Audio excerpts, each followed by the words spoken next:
Good morning, good afternoon, good evening, Depending on where you are. where you are. That's your favorite phrase. Welcome back to yet another episode. Joseph, what have we gotten to? Like 16, 17, 25? What?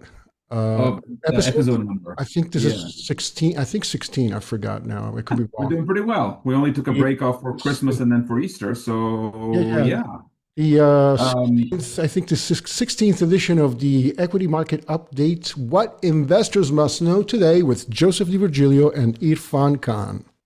yeah, so Joseph, everybody knows you, but for the Keep on first time viewers, who are you? Yeah, I'm a hedge fund manager with over 25 years of Wall Street experience, managing long, short equity funds, global equity funds, credited for being the first person to ever establish a sustainability focused hedge fund in history back in 2004. Mhm. And it's your turn. I don't want Yeah, to praise myself up. yeah. I'm a nobody. I'm just some. Well, I'm also an investor, and I have the pleasure of being your partner in crime in this show we enjoy um, shooting an episode for every week, and so at that point, I would say We get let's enough. We get enough kick of what's going on in Washington anyway. So this is something for the. I'm having fun. you can't say it's not entertaining in a certain way. Then again, Absolutely, depending how you see absolutely, things, but. absolutely. It's incredible. So With all that said and done, let's get into it. And we start, as usual. yeah, we're going to get into the whatever happened with the markets last week, economic data, stock of the week. We're going to concentrate on some of the geopolitical events that are affecting the stock market moving forward into next week. But before we get to that, we always start with the statistic of the week, and you know which one that is, fun. Yeah. So starting 1916 all the way up to 31st of December last year, so about 110 years, the Dow Jones, I know it's a long time, 110 years, more than most people's lifetime.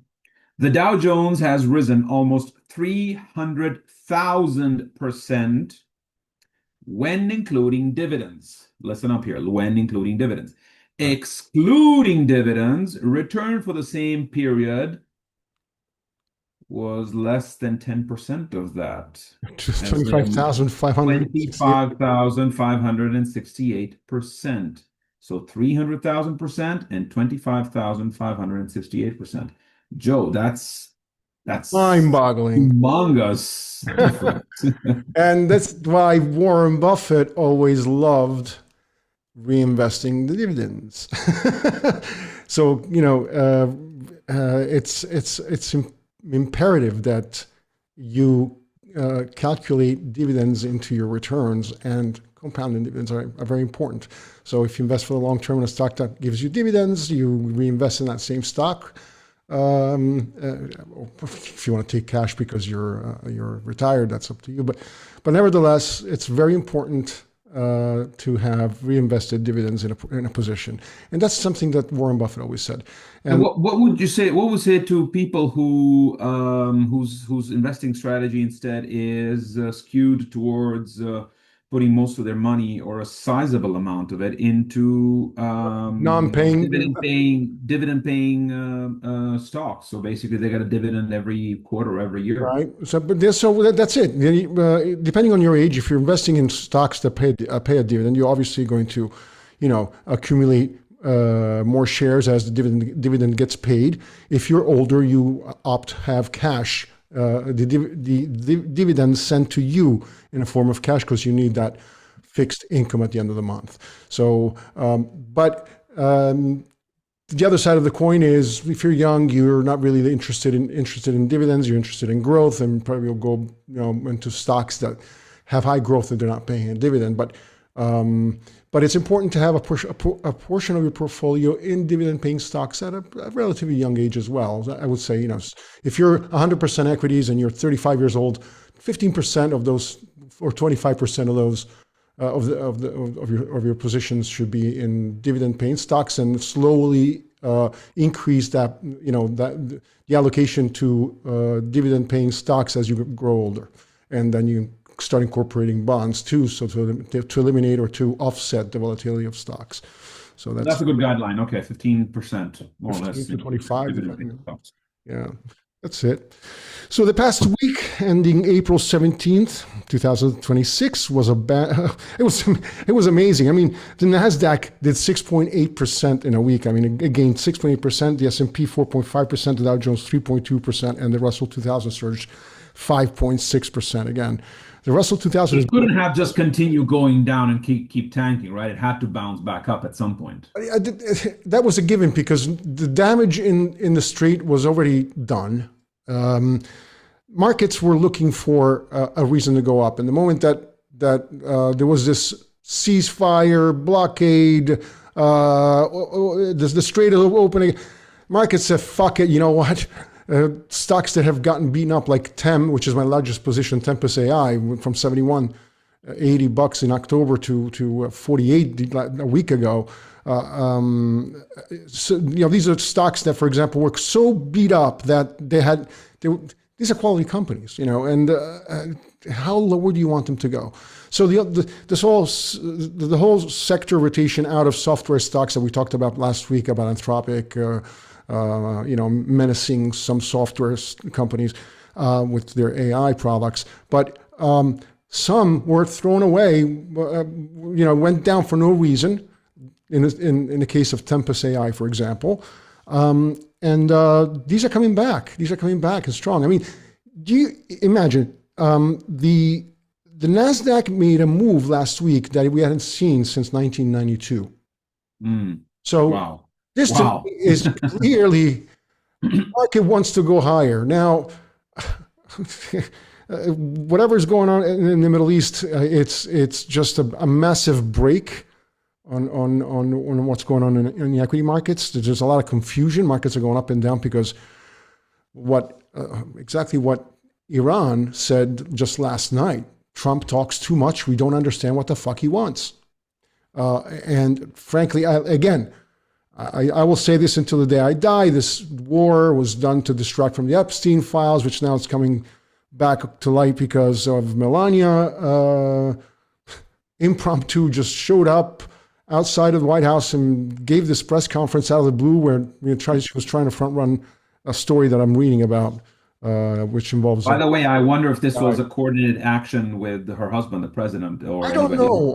Well, some people say yes, but the details were not disclosed with him. He didn't know the details of what she wanted to say, but she tried to get in front of this news about this Paolo Zampoli guy, this sleazebag that I actually met a couple of times in New York.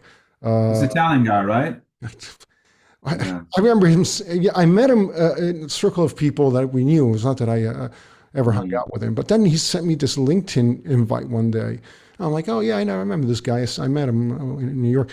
And then when I went to look at his background, I'm like, something is not right about this guy. A modeling agent who's a honorary ambassador to Grenada or some fucking shit. I forgot what the fuck. I said, there's something is strange. And then I realized this guy is fucking involved with goddamn Donald Trump and Epstein and all this other stuff. Oh, thank God. I always do a little bit of due diligence on people that I connect with on LinkedIn because I just don't want to have garbage, So nevertheless, okay, that's a side story that we're not going to talk about because I don't give a shit. It's just as simple as that. The economic data, we had inflation, CPI rose to 3.3%. We had discussed this last week. CPI was more moderate at 2.6%. Sentiment, the University of Michigan Consumer Sentiment Index initially hit a record low early in the month, though analysts expect a rebound later in the coming months. So that seems to be, I don't know how, because affordability in the United States has gotten so out of control. People can't afford to buy basic needs, and it's basic stuff. And but nevertheless, if the consumer, if the sentiment, the consumer sentiment index goes higher, it would mean that people feel more confident about spending their money, and they'll be more optimistic about the economy. But again, I don't see it yet. I don't, and it's just too much confusion coming out of Washington. It's a madhouse, a madhouse. Yes, you started this war because of what we discussed before, but now you're just giving conflicting signals. I mean, Strait of Hormuz was open. Iran actually did announce that on Friday, but they didn't expect Donald Trump to keep the blockade in place. What the fuck are we opening up the strait for? I mean, it just doesn't make a lot of sense. I don't know whether he This knows. is just the last item on the list of things that don't make much sense. Like, me, I plead for some sort of clarity, some sort of predictability here. This is just every minute. This is what keeps investors going back to the central topic of our nervous. weekly discussions. That's what keeps them nervous, right? Investors want predictability, whether you're a retail investor or you're a professional investor. I Yeah, mean, that's right. That's right. You want to understand, you want to make some sense to something, right? You can't just you wake up in the morning and it's black, and then 15 minutes later it's white, and then 20 minutes later it's black again, and then it's some other color you've never seen or heard of before. It's just otherwise, let's just go and massively put money into the VIX index. And if you want, you talk more about it. Why I'm talking about that? yeah, well, and say, hey, you can hedge with the VIX index, but if you buy it at the wrong time, then you find yourself really having to struggle with averaging dollar cost averaging on that product, because it's just all over the damn place, and especially in the last 3 weeks. And by the way, as we always take the opportunity to say,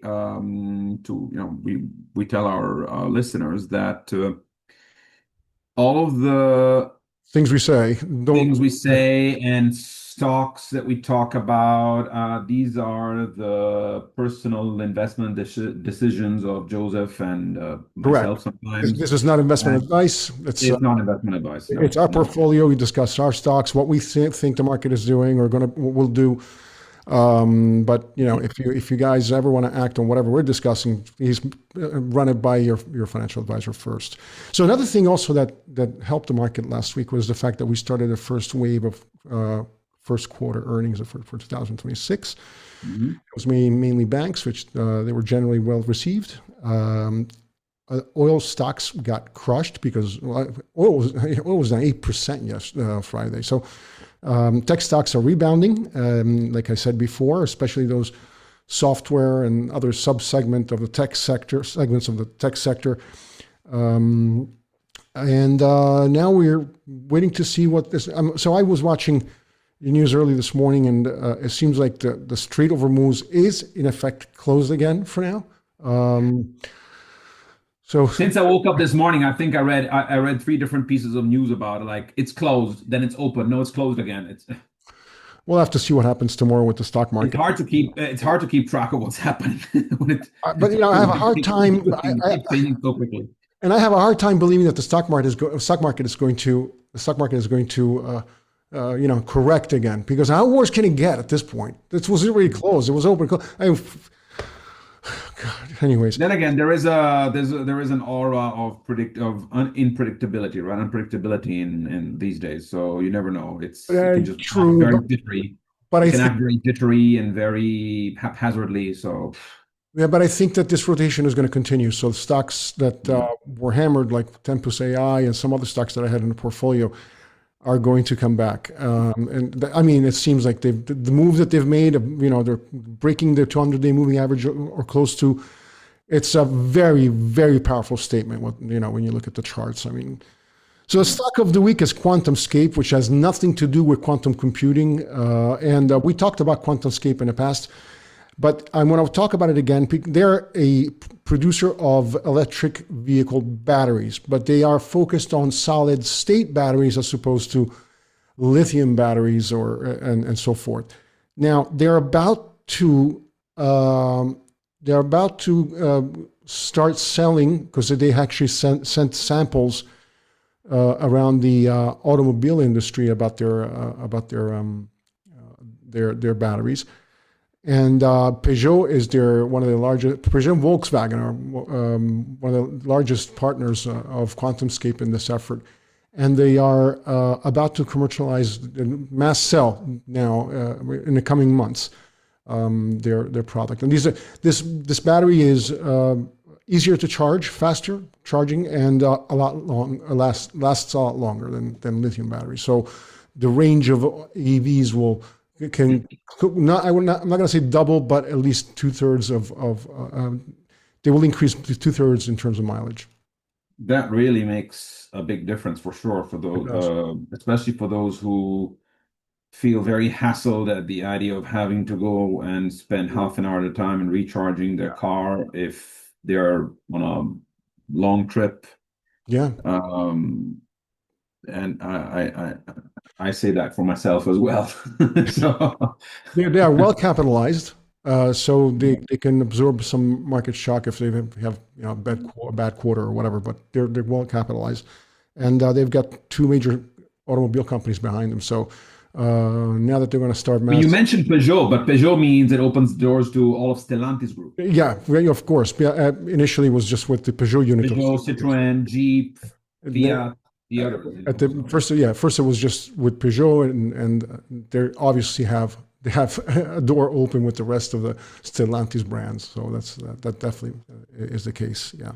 So I like them. Stock has gotten beaten up so bad that at this point, I actually bought some more last week, and hopefully, we'll come back up fast. The momentum is on its side. So yeah, well, patience is what is rewarded, right? In the markets. absolutely. Hey, since 1916, 300,000% the dividends. So 100 Mm, years.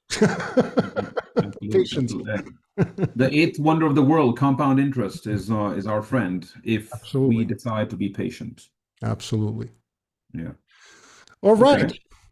So this is our 2 cents for this week, and we shall see each other again next Sunday. Absolutely, absolutely. Have yourself a wonderful rest of the weekend and great start to the week.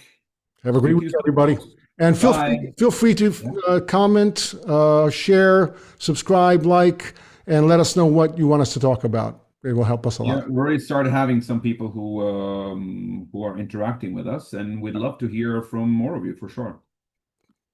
Absolutely. Have a great week, everybody. Take care. Bye.